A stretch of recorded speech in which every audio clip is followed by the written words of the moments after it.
Okay guys, Sally Lawrence here, and here's what's cooking today. We've got snow, we've got hail, we've got wind, we've got cold, so I thought it would be a good day for soup. And what I'm going to do is work on making a squash soup, well, squash-based soup. I'm going to have to do some supplementing because I don't have a whole lot of squash here, so it's going to make, really this is probably going to be like one serving, but that's okay. So the first thing I'm going to do is cook the squash in the Instant Pot, and that's super simple. In order to do that, all I'm going to do is cut it in half and put a little sea salt on it. I've got half a cup of water in the bottom of the Instant Pot already, and then we're just going to put the squash in and we'll be ready to go. I'm just going to give it a rinse off because it came out of my neighbor's garden and, you know, probably should be washed. So we'll do that. And just dry that off a little bit so it doesn't slip on the cutting board. And then yeah, all we're going to do is cut it in half and put it in and we'll be good to go. Of course, cutting it in half is always the hard part. Sweet potatoes washed, good sized one there. I'm going to cut this in half. Generally when you're cooking sweet potatoes, you always want to pierce them or cut them in some way so that the steam can escape. And so I'm going to just set these in the Instant Pot, sitting up, so that the flesh side is up. And I'm going to put a little sprinkle of salt all over everything. We're using Himalayan pink rock salt, of course. All those extra nice trace minerals for us. So just a little sprinkle of salt on there. Put the lid on. And then we're going to put this on pressure. And I'm already set for 4 minutes, so we're good to go. Okay, so the Instant Pot is finished. The pressure's been released. And we're going to see if we're actually done or not. I'm going to stick a fork in the sweet potato and the squash. Oh, actually, yeah, I can tell. Sweet potato's not quite done, but that's fine. I can peel that. And while you were gone, I cut up some onion, one whole onion, and about four stalks of celery and 2 carrots. And then we're going to season this up with some salt, a little allspice, some curry, and a little bit of ground cumin. I think that's going to make it taste really delicious. So I'm looking forward to this. As I do with so many things, I'm really just winging it, so who knows what we're going to wind up with. It will be a surprise. So getting out the sweet potatoes.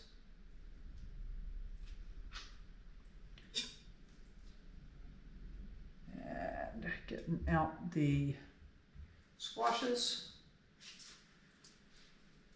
I'm actually dumping the juice from the squash back in there. Whoa, that's hot. And that's very well done. Because I can use that in sauteing the onions.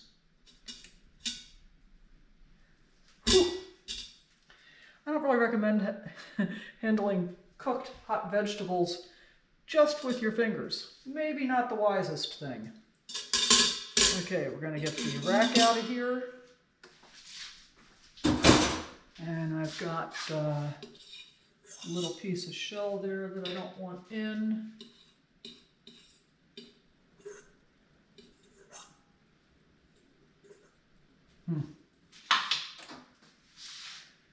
Try that with a spoon.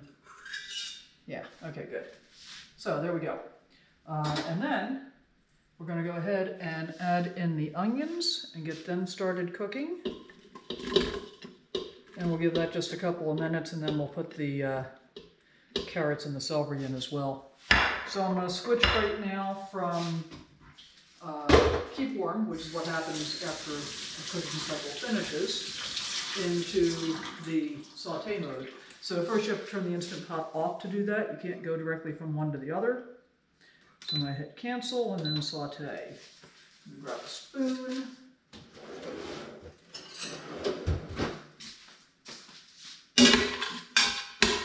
Now let's see how hard it's going to be to get the flesh out of these squashes. And I think I'd best get a bowl.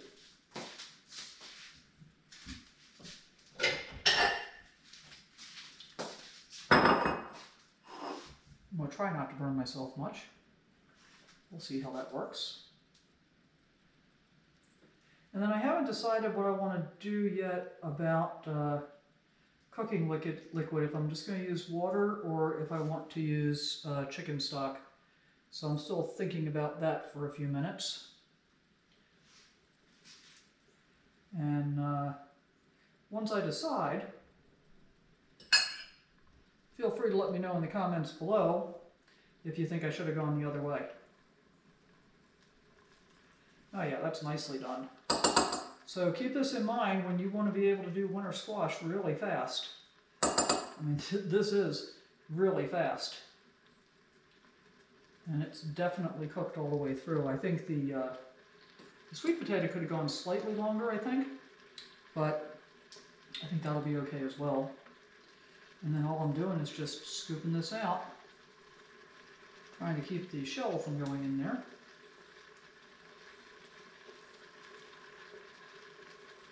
Now, of course, if I were willing to wait a little bit longer to do this, I probably wouldn't be burning my fingers and hands. But that's okay. As I said, this entire soup is a bit of an experiment.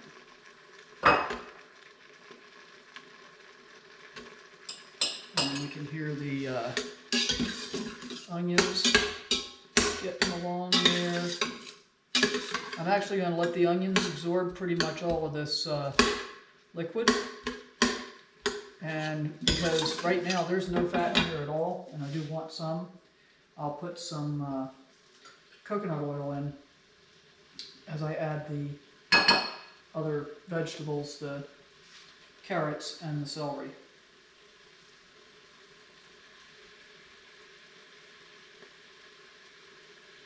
So no idea how this is going to turn out for sure, but I think it'll be interesting. And pretty much I've never made anything that's been inedible. Some things I just don't necessarily want to repeat. But part of the point I want you guys to get from this is that experimenting with food is really good. It's good for you to try lots of different things. And this is something I've never tried before. Just like the greens that I'm going to use with this soup are greens that I've never used before. So we'll just see how the whole thing goes. Yeah, there's another piece of shell that snuck in.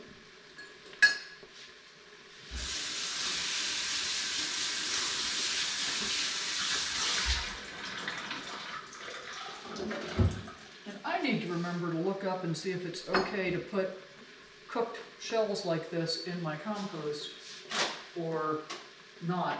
If they didn't have any grease or, no oil or anything was used in cooking them, so I think it's okay, but kind of don't want to take a chance either. Alright, so let's see if I'm going to be able to just scoop this out. Nope, not quite. I think I'm going to have to peel this guy, but that won't be hard. And our onions are burbling along nicely.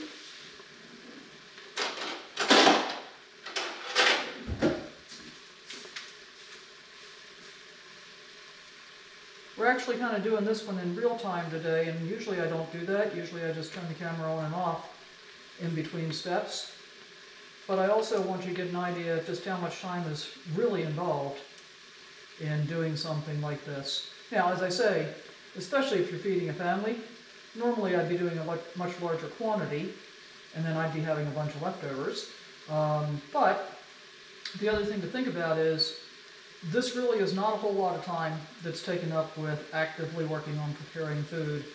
And when you do it enough so that you've got leftovers, then you're really maximizing your cooking time so that you can have more variety in your life. And speaking of variety, of course, if you're a WildFit fan, as I am, you'll recognize immediately that this is not an appropriate choice for a WildFit spring meal, but you'd be fine in late summer, fall, absolutely fine that way. And again, part of what I'm looking for is variety, so that's what we're working on here. Okay, so there's half a sweet potato. And then I'm just going to kind of rough chop that up into slightly smaller pieces. Doesn't have to be perfect. And normally I would, I eat my sweet potatoes with the skin on all the time because really I quite like them. But I'm afraid that I won't be able to get them really incorporated well when I go to immersion blend the soup together. So we'll peel them.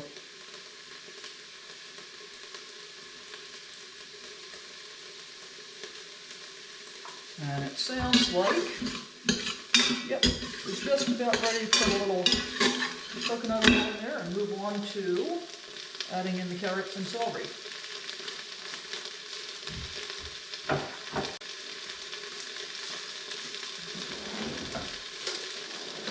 And of course, this is the first time that I've actually shown you the whole view of the kitchen while we've been doing this, so I'm interested if you like seeing this view better than just seeing the food view. Let me know in the comments down below. So we're going to just melt that down there real quick. Onions are looking good.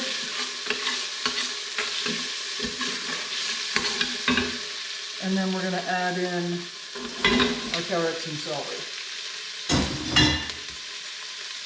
And we'll let that go for just a couple more minutes.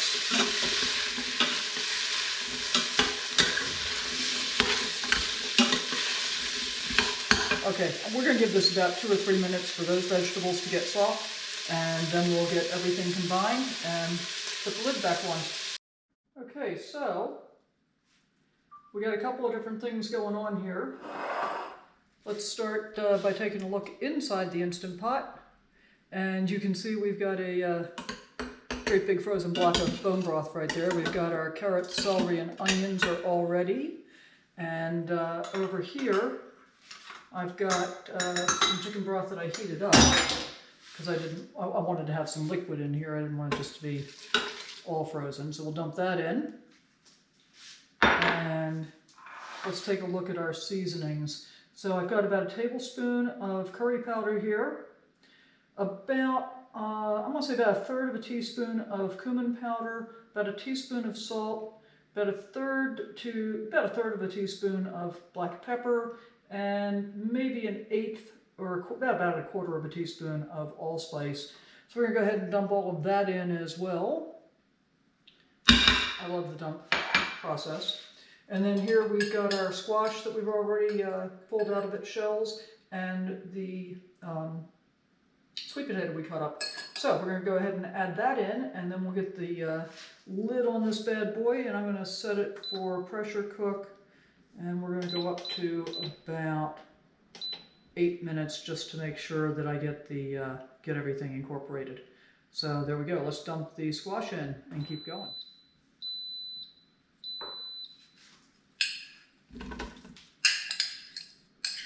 Okay.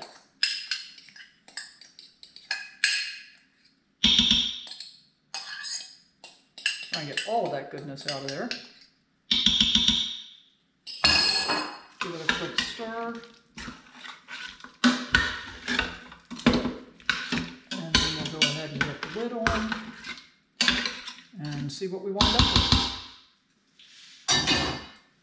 with. Lid.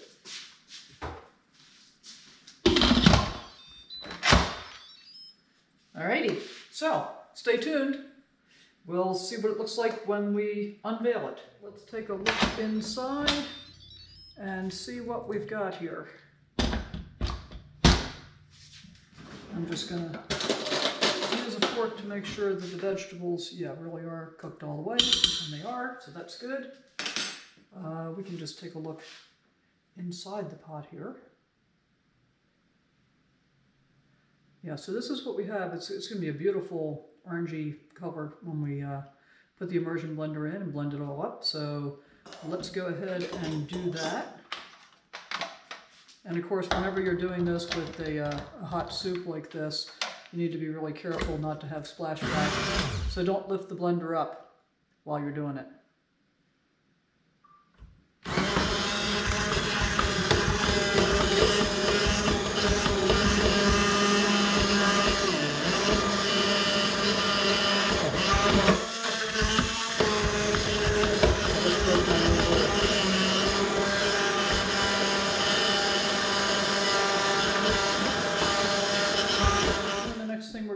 once that's all blended up, is do a little taste test and see if we need to adjust for seasonings.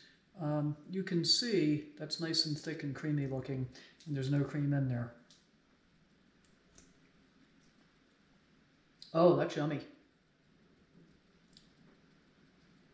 I'm getting just a hint of everything. I've got just a little bit of the allspice, a little bit of the cumin, curry's coming through. I think that's perfect as is. If you're new to the idea of greens that come out of a garden instead of the ones that came triple washed from the store, you might not be familiar with how to really get them ready to eat because they've got dirt and potentially a few little bugs and stuff like that on them. So I stripped them off their stalks, and I already soaked them twice in 2 water baths. And then for this third bath, I've added about 1/3 to 1/2 cup of white vinegar, and you can just see the salt right here. About 2 tablespoons of, I'm using kosher flake salt just because I have it around, and I don't need to use Himalayan pink rock salt because this is just going to get rinsed off anyway. All we're doing is getting these nice and clean, and you can see this water's not looking too bad. We're going to let these soak for about 10 more minutes. And then we'll drain them off, rinse them again, and then I'll chop them up so they can go into the soup or whatever else you wanted to be using greens for. The salt helps any little bugs to drop off and float down into the water instead of staying attached to my greens. So I'll show you the finished product in just a little bit. Last step in this process is we're going to put all of the greens in. So I washed them, drained them, sliced them up. Didn't do a great job of that apparently, but that's okay. They'll be fine. And as you can see, they look like quite a lot right now, but greens wilt down pretty easily. So I'm just going to give that a stir. We're going to put the lid back on, and we're going to let it sit on the keep warm function for, you know, another 5-10 minutes or so. And that will let the greens all kind of wilt. Actually, I think 5 minutes will be plenty. So we'll see what it looks like when we soak it up. All right, I want to thank you so much for hanging out with me today. It's beautiful and it smells awesome. I had a great time hanging out in my comfy sweats, making some comfort food, and post in the comments down below. Let me know what you think. If you haven't already subscribed to the channel, please do that. Hit the notification bell so you can be notified when new videos are coming out. And keep cooking. We'll see you soon. Thanks.